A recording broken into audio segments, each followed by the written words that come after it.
And welcome back to Jeff Koinange Live here at Citizen Television. I told you the ladies were in the house. They were just chatting. And now they're here. Wasingishu Women Rep Gladys the Boss Lady is in the house. And nominee to Member of Parliament Jennifer Shamala. Ladies, thank you so much for your time. Thank you for inviting us, Let me Jeff. wish you happy Jamhuri Day week first before I forget later on. Same to you. All right? So, real good, let's get down to it. Jennifer, has the train left the station, the BBI train? Yes. Has it left the station? Is it over, done deal? Has it left the station? Yes. Definitely. And it is a done deal. Done. Done. But then, Mweshimiwa here, you guys are still saying there's room for, you want to debate certain issues, you want to add certain things to it, and it's over. You can't redo this thing. You know, constitutional making process is not something that you force down people's throats, because it does not belong to an individual. It belongs to the people of Kenya. And this is not the first time we are asking for this type of discussions. Our current constitution took 20 years. And it took lots of deliberations. It started from location level, where there were representatives of women, people with disabilities, young youth, and so on, at location level. And if today you go to the National Archives, you are going to find the actual audio of what people said at every location. And then the caucuses came to Bomas of Kenya. And after that, Kenyans came out with what they called contentious issues and non-contentious issues. And they continued to deliberate on them. On the non-contentious issues, they shelved them and said no one has a problem with this. And then they went on to continue to discuss the contentious issues, reduced them until they were a limited number, and then went out now, by the time people were forming the referendum committees and going out for voter education, what happened is that it was easy. There were few contentious issues that you could now sell to the people and say, this is not acceptable or that's acceptable. When you say the train has left the station, there's 70 plus amendments in the constitutional amendment. Many of them do not require to be at the referendum. So even the way we can help the public to understand this process is that we need to remove certain issues out of the bill and only leave those that are referendum issues. For example, the issue of boundaries. That is the job of IEBC, which is due already. So IEBC, under Article 89, should be delimiting boundaries now and reviewing boundaries. It is their task which they are required to do. And it can go on without the referendum, does not require a referendum. Okay, let me ask you this. Okay. Go ahead. You're waiting to jump in. I must address the issues that my dear friend Gladys has raised. First of all, constitutional making process has been a continuous process within the Republic of Kenya. We gained our independence in 1963. I think it was by 1967 we already had a constitutional amendment to change the system of government from a parliamentary to a purely presidential. So it is a continuous process. Secondly, the issues, it's not just it's actually a mixed it's going to be a referendum, but we're going to have a parliamentary where Parliament will have initiate certain amendments to the Constitution, and then you need the popular initiative in accordance with Article 255 of the Constitution of Kenya. To say that we need the grassroots, etc., that has happened. If you remember, the backdrop against this BBI initiative was March of 2018. If you also remember, as of 2017, we have had this cycle of violence. Let me go back to 2007, post-election violence, where we had, under the Kibaki administration, we were leaps and bounds, double digits economic growth. Yes, we get to 2017, the country grinds to a halt. We lost, in terms of monies, shillings, 50 billion in internal revenue collection, 150 billion from potential investors who wanted to invest in this country but got cold feet and took off. And it is this handshake that now started the process of this, where we are today, as in the train taking off tomorrow. So it has been a continuous process since 2018. We are now in 2020. That has been 2 years. Okay, let me ask you this, boss. Look, it's no secret that you are supporting Deputy President William Ruto. It's no secret. So the question is, is your camp, are you going to oppose this referendum? You know, are you going to take a stand? Because now you guys are being accused of being watermelons. No, we're not watermelons. And let's first, just so that I pick up from where Jennifer left. If you remember that when you say constitution-making process and that it's coming from the people, the way this was not the case in this one. The clamor for a constitutional amendment that happened in the past and came up to 2010 was actually from the people. There was protests, there was the Saba Saba, there was this, and it came from the people. But this particular constitutional amendment, everyone knows, it started on the steps of Harambee House as a private initiative called the Handshake of Two People. And even then, they talked about 9 points that Kenyans didn't argue about. But no one wonders that they were actually going to turn a private initiative into a popular initiative and then ask for constitutional change. So they shake hands, they make 9 points, they create a task force financed by our taxes to go and round the country, then come back with a report, then suddenly metamorphosis into a constitutional amendment bill. So that bill, let's not lie to Kenyans, does not come from Kenyans. Now that we are discussing it and we are faced with it, then let Kenyans get an opportunity, because it did not come from us. It came from another quarters. And so because we realized that it was set that it must proceed, we have said, fine. So you want, and remember, throughout the times I've talked about it, there was the BBI report. The first BBI that came out, I said, no, there's nothing wrong with this BBI report. It is the Book of Lamentations. It was something that was saying all the problems of Kenyans, which I didn't argue about. We then thought they were going to now give those challenges to the ministries to undertake its work. Because when you talk about inclusivity, cohesion, and so on, that is the job of the National Gender Commission, the National Cohesion and Integration Commission. We've got the Kenya National Human Rights Commission. When you talk about inclusivity, remember where we came from as Kenya.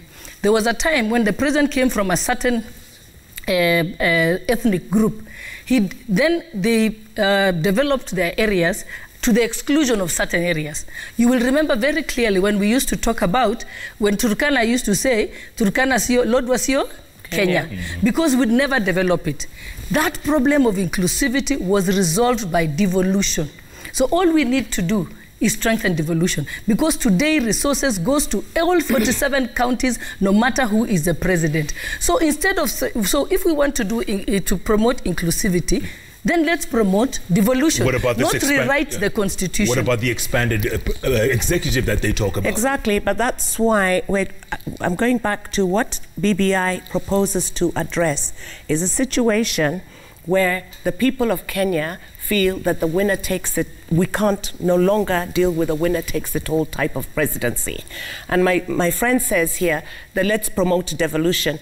If we were to if that were the case, then every one of the presidential candidates would then want to be the governor of this particular, whichever particular... They should. They should want to be the governors of whichever particular county they come from.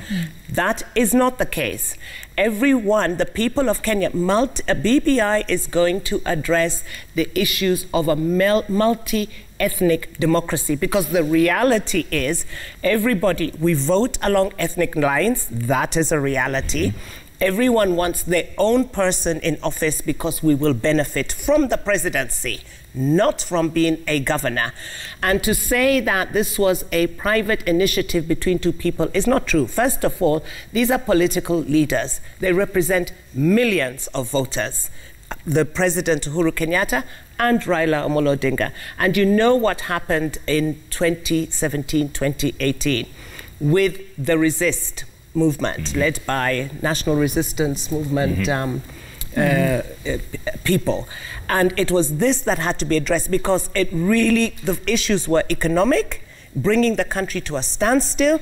The issues were the fact that the winner-take-it-all situation is not working for us. We must also understand that the clamor for the 2010 constitution came against the backdrop of the post election violence of 2007. If we remember that. And then we fast-tracked it, and we needed to. Because even in 2007, when the post-election violence broke out in this country, it did not stop just the economy of Kenya. It stopped the entire region of East Africa. You remember that they were not getting their oil in Uganda, in Rwanda, etc. So obviously, 2010 had 2007 post-election violence. The 2010 constitution had not addressed these issues. You also recall that we were told in 2010 that actually 20% of our constitution is not good, but we can renegotiate later, okay? There were those issues. And to say that it is not coming from the people of Kenya, there was a task force appointed by the president. The members of that task force led by the Honorable Senator Yusuf Haji were appointed by the Jubilee side of government, His Excellency the President and the Deputy President, bringing their nominees and the Right Honorable Raila Amolo Odinga, the former Prime Minister of the Republic of Kenya. So what did they do? They traversed the country. They didn't sit in a room, have a meeting amongst them, go through papers and history books and decide amongst ourselves what do we think are the issues. They actually spoke to the people of Kenya. So to say that it's not coming from the people it would not be it's not correct at all. It's a bottom-up approach, and that's what the BBI is all about. And okay. Boss, yes, go ahead. Yes. You remember when Nakuru Court developed a popular initiative? He reached out to like-minded people, and they collected signatures. They did not get state resources to collect the signatures. I did not see the constitutional amendment proposals were not available to us or any Kenyan at all until 3 days before BBI 2 at Bomas.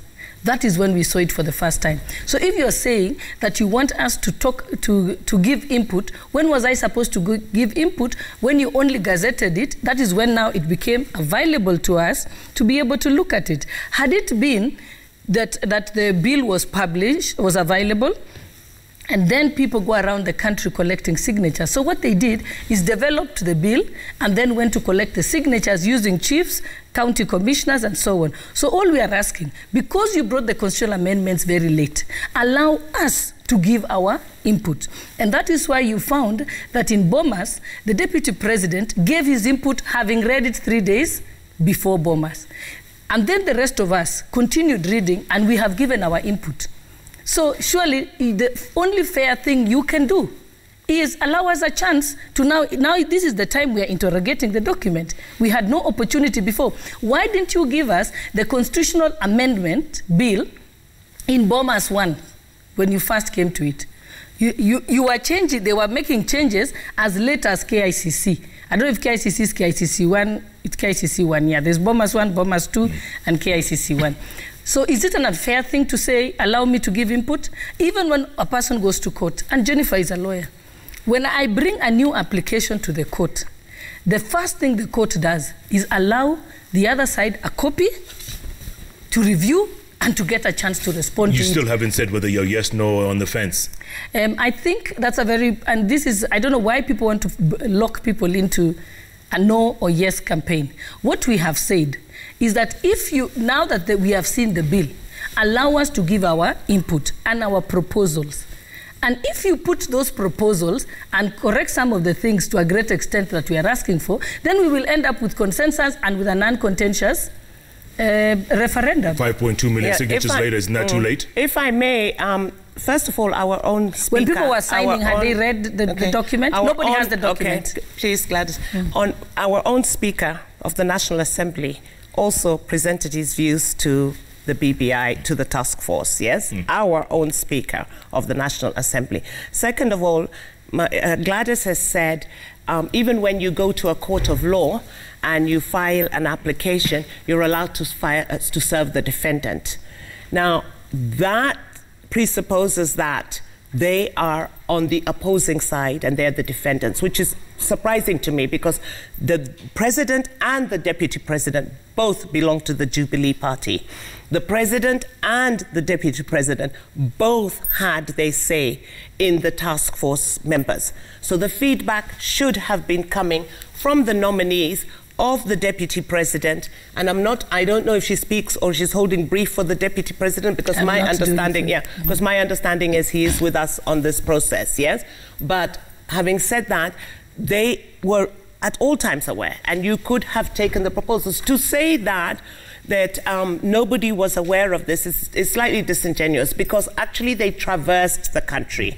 And if you look at the BBI report, all the information, all the annexes of all the meetings, there were town hall meetings. These meetings were not held in secret. Go on, boss. Jeff, remember when the BBI task force was going around, it was not going around. They were going around to seek Kenyans' views on the 9 points. They were not going out at the beginning as a constitutional amendment forum.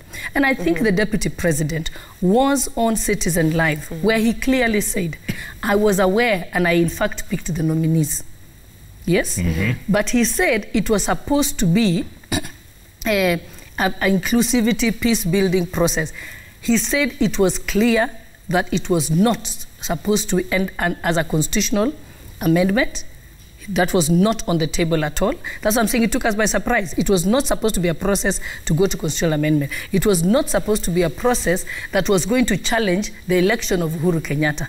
It was not going to be a process of talking about power sharing. Those were the three things. And even something that the president always cleared. He has said himself many times, and you have the clips, where he has said, there is nothing called, we are not going to do anything called nusu mkate.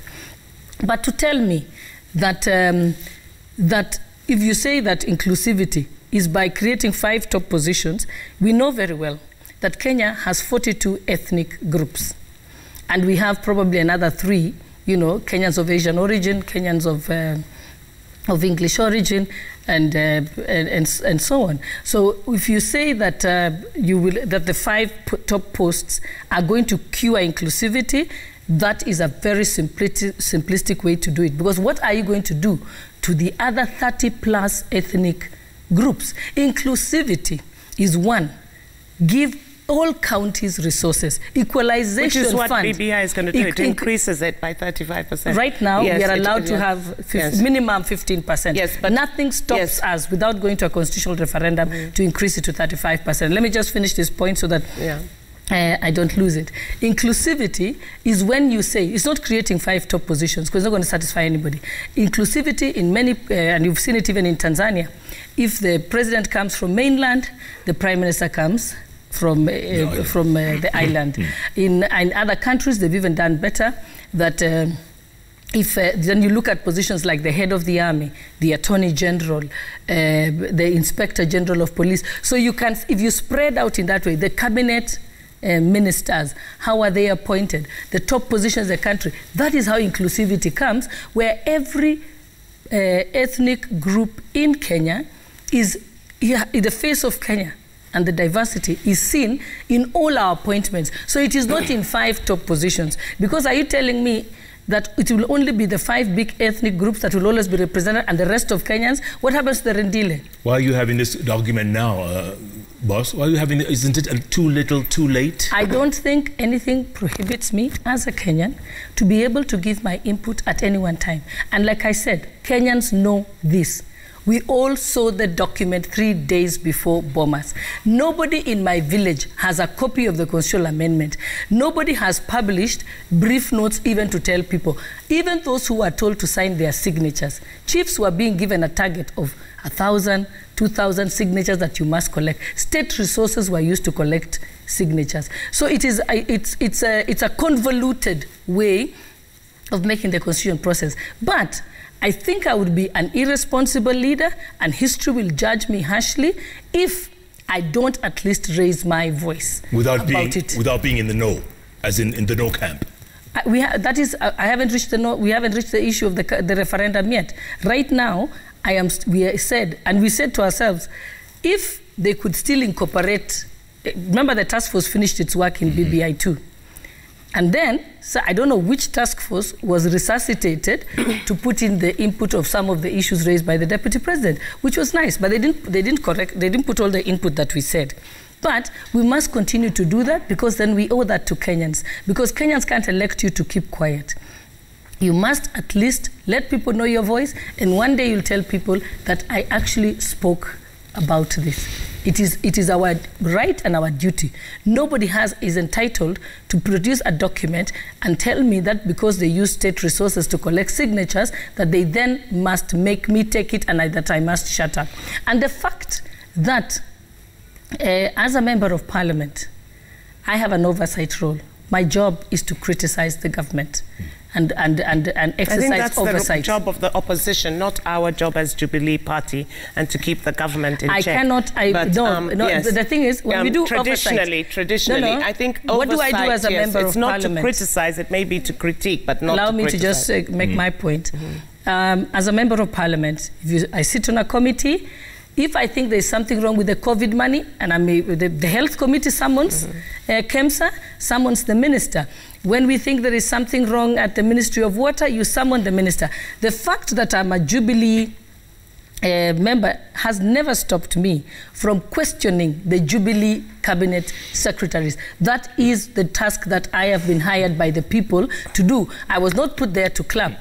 The opposition obviously have a higher level in terms of, that's why traditionally they have shadow cabinets, cabinets to be able to oversight. But that doesn't mean it takes away from me and that I must just clap and rubber stamp every single thing that the state does. But Jennifer, let's face it, there's been no opposition in the last 3 years. There's been no opposition. It's a handshake.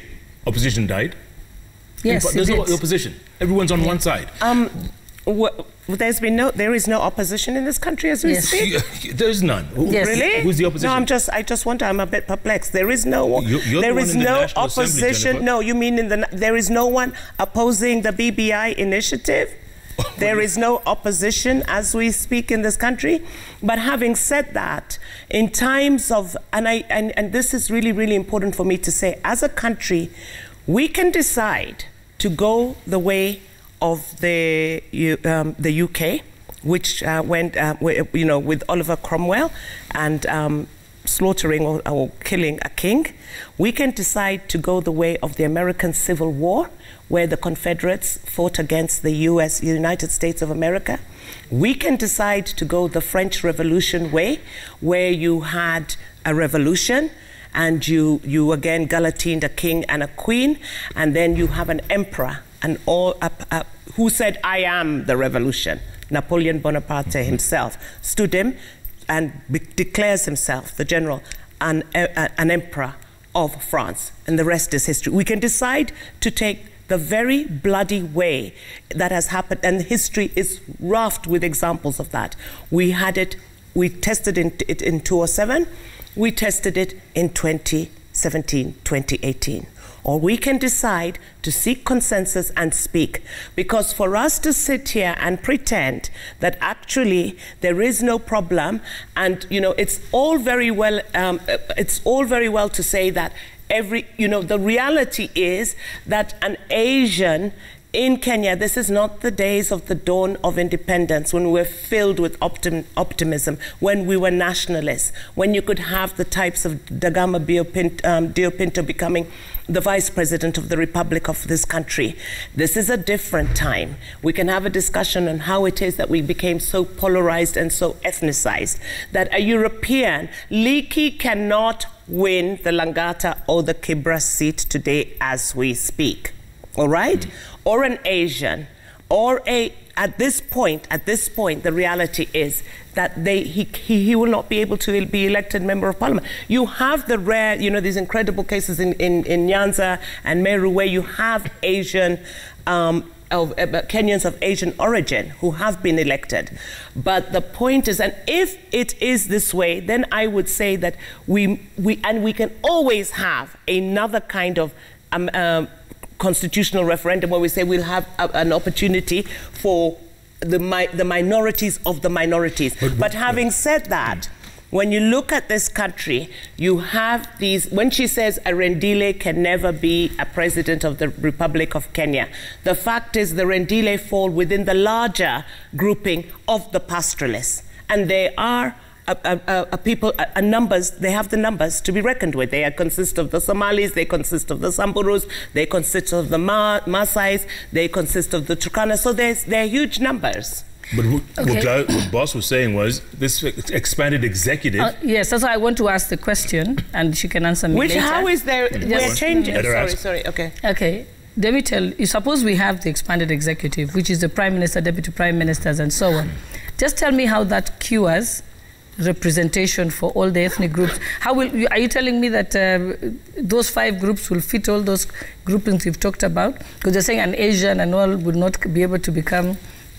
Are you going to put them on the seat? I can't understand how that works out. But also, I want to point out, because what you've said is really serious, that do we want to go the way of guillotining a queen and all? First of all, that is not comparing apple for apple.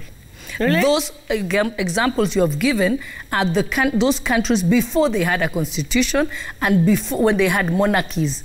So you can't compare our democracy with those monarchies. So let us find examples that are nearer home.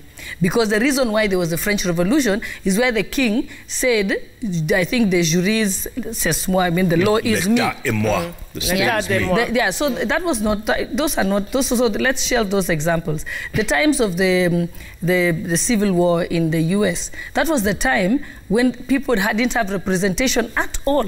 Things changed when they had the constitution. So let us compare a modern constitution for modern constitution. But you must remember, and also to say that 2 leaders can decide on behalf of Kenyans, you must remember that when a person is sworn to become the President of the Republic of Kenya, they swear to uphold, defend, and protect the Constitution. The Constitution says there is only 2 ways of changing our constitution, the popular initiative and the parliamentary initiative. And there is a format for following that. It doesn't mean because you're president, you can actually decide on our behalf. What you should do is defend the constitution. So let things happen in accordance with the constitution. It doesn't give you a blank check to disobey the constitution and do anything you want. And that is why today we are asking, as our right under the constitution, we are asking that we want to engage with the document. And Jennifer has mentioned the word consensus. And that is exactly, that's why we haven't gone to a no campaign. Because we want to build a consensus. The president, the deputy president, has been very clear. Of course, you want him to, I think people want to put in an awkward situation where he's running a campaign against his own president and his own boss. So, and that is why he's been wise and he isn't going that route. All he's saying, allow our views, his, other people's, and everyone else. The churches have given their views, the pastoralists have given their views, we have given our views, our people on the ground have given our views. So I think choosing the combative route is a route we have declined to do it. You might have read the statement that many of us, over 200 MPs, several senators, several members of the various county assemblies from across the country, we came up with a statement and said these are the issues that we would like addressed. And we are concerned. And if they're not addressed, what are you going to do? What are you going to do? I mean, it's a question. What are you going to do? Tomorrow it moves to the IEBC and then onwards from there. What are you going to do? I always desist from speculating, giving speculative answers. We shall wait and see. They might accommodate our views, like the Deputy President's views were accommodated in Bomas, or they might choose not to accommodate. At that time, when we see what is on the table, then we shall be able to make a decision at that stage. But at least the thing is make your voice heard. Okay. Yeah. Go on. I just want to talk about, I'll leave King Charles and Napoleon and get closer back to home. Rwanda, yes. 1994. Rwanda. 26 years ago. 1994. Yeah. Ghana, the overthrow by Jerry Rawlings and execution of a former head of state. Pakistan, the overthrow of Zulfikar Ali Bhutto, Bhutto himself, Prime Minister Bhutto, by Zulfikar Ali, a general. So examples are raft of where you can have situations where it becomes so untenable. Countries descend into genocide. It just happened in our neighborhood 26 years ago. So there are those examples. It's crucial that, and we have had the triggers. We had it in 2007. We have had it in 2017. Okay, ladies, I want to take a break, come back. And it looks like the No campaign has a lead already. Makueni, Senate Governor, Kivutha Kibwana seems to be the lead of the No. And that's okay. And it's I think I like what Kivutha Kibwana is doing. I like what the Linda Katiba team is doing. I like what Jennifer and her team in supporting are doing, because that is the discourse that we want to have as Kenyans. Let's have a healthy discourse. That is what we have been talking about, so that we can build a consensus. That is happened. People used to spend more than 15 hours a day in Bomas when the caucuses were deliberating on reaching a consensus. Yeah. So I think it's unfair to say that because Gladys has raised certain points, she is a bad person and she is defying the president or defying Jubilee. No, I have a right to voice my concerns. Even in our own families, we have a right. I listen to my children. Sometimes I don't necessarily agree with them, but I hear them out. Okay, you know? So, and that is all we are asking. Hear us out. Let everybody speak up. There is also very important questions that have been brought up. The Nandi and the other county assemblies who have gone to court to ask serious questions for an advisory opinion. Kivutha Kibwana has done the same. So we are all entitled. Just the way that the proponents of BBI are entitled to push BBI, we are also entitled, but it can't be that it's their job and only them who are the almighties who can decide that this is the document and whether you like it or not. In fact, the way it was sold to Kenyans, I remember listening and they said that this is like dawa ya malaria, quinine. Well, it tastes bad, but you must swallow it. Then when you're told this is a snake that has come out and you have no choice, it just shows it's forced. You don't force people, you don't force a country. You must listen to the country. All of a sudden you feel a little left out. Why is that part of Jubilee? Why do you were in it throughout. You were part of the discourse, you were part of the conversation. Why do you feel let's take a break, we'll come back and talk about that. I'm still a member of Jubilee and I am and I don't feel left out at all. You're talking in past tense, Jeff. Let's take a break. And I'm still a part of Jubilee. Okay, so we have a referendum next year. We know that, right? Can we talk about that when you come back? Yeah. Let's do that. Wow. It's getting hot out here. What about the referendum? We vote. Keep tweeting at Koinange Jeff at Citizen TV Kenya, the hashtag. What about JK Live. Is that it? All right. Let's take a break. We'll come back and talk more.